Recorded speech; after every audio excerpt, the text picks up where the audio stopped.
people, and this is Puff Snow 101, and today is another video, and this video is going to be about making easy, quick drawings, and they'll come up very well. Like you see these ones in the background, this is how they'll come out, especially this one. I like this one.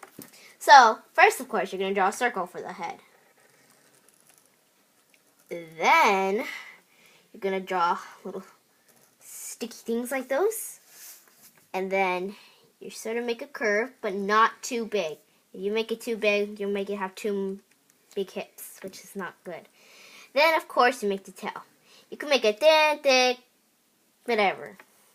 Then, you could put arms, happy arms, and you can make a happy face, and its eyes closed, if the eyes are too hard.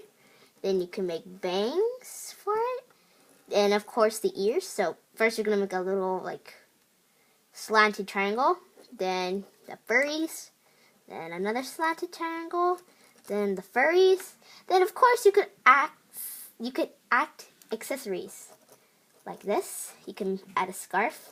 With my like animations what I do at school, they're just for fun. I like put on my cat, I put like a scarf. Then I put sunglasses. So this is how it will come out, and also you could draw it, and yeah. So looks like this is the end of another video, so bye!